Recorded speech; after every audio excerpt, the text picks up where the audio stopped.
All right, we are going to make a two-sided table runner. I cut 2 pieces of fabric. This is Christmas and seasonal fabric, and these pieces are 73 inches long and 14 inches wide. So each piece is a rectangle, and I just cut them with my rotary cutter on my mat. And then we're going to sandwich these pieces right sides together.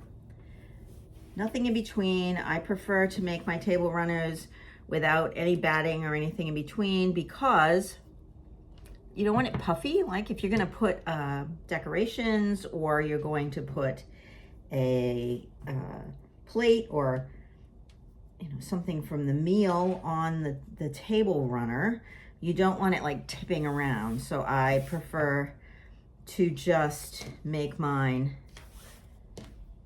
with just the 2 pieces of fabric together. Now, this is quilting cotton. It's inexpensive. I can wash it. These are all really good qualities in a table runner. You can certainly use decorative upholstery fabric, home deck fabric, drapery fabric, that type of fabric, and it will work just fine. But these are cut the same length, so I want to make sure that they're pinned together properly. But you can't wash it, or you have to wash it ahead of time just to make sure that the shrinkage is out of it. Same with the cotton. If you're going to wash it, then you need to worry about shrinkage. So I'm going to pin both sides and one end. And when I sew this, I'm going to use just a 1/4 inch seam allowance, as small as possible. I don't need a big seam allowance on this. It's not going to have any stress. I'm going to pin it all the way down. And on one end, I'm going to sew down the long side and sew off. And then I'm going to get back on and I'm going to sew across here and sew off, and then get back on and sew all the way down this big long side and sew off.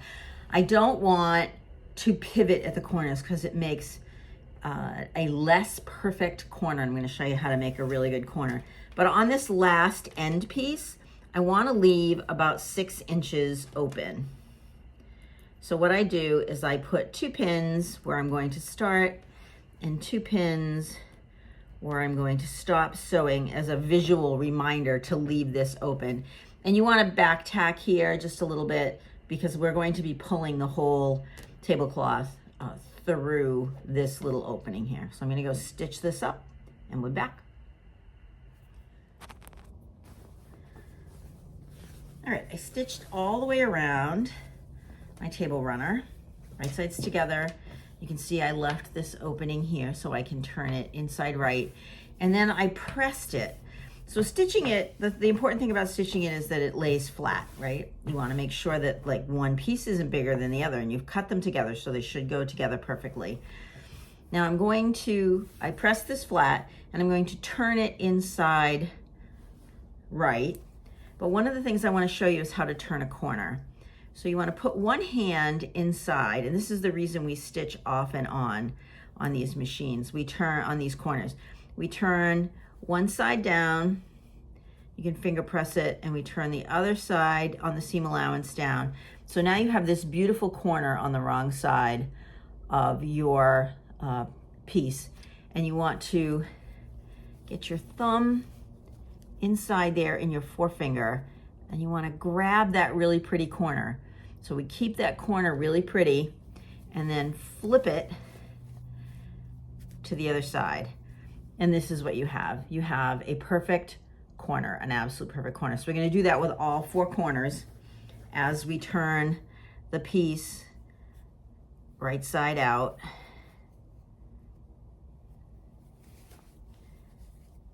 And if it doesn't work the first time, the beauty of this, I mean, that one's gorgeous. The beauty of this is you can just flip it around again, right? And then do it again. So that makes it super easy. Now, because this is such a long run, it's 73 inches long, that's a lot of fabric. And I'll go back and turn those other corners down at this end. But I want to iron my seams this way also, because what that does is it opens these seams up, so then I can go back and fold them and get a really pretty edge on that, because we don't want to top stitch it and have this going on, right? Or the reverse, or have bumps in there. So it needs to be perfectly flat.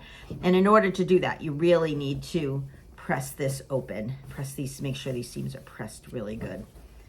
And then on the end that's open, this end here that's open, we're gonna press these down like it was stitched, right? It's gonna look like it was stitched. So when I go to top stitch this, I will top stitch this closed.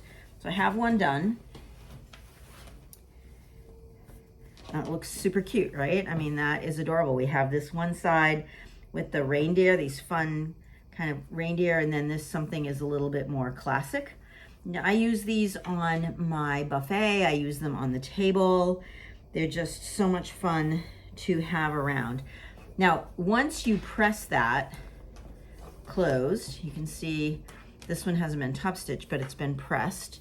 And this is the opening. This is my opening where I turned it. And you can see that I pressed that seam allowance on the inside. Now, all I have to do is go around and top stitch this all the way around the outside. And voila, it is finished.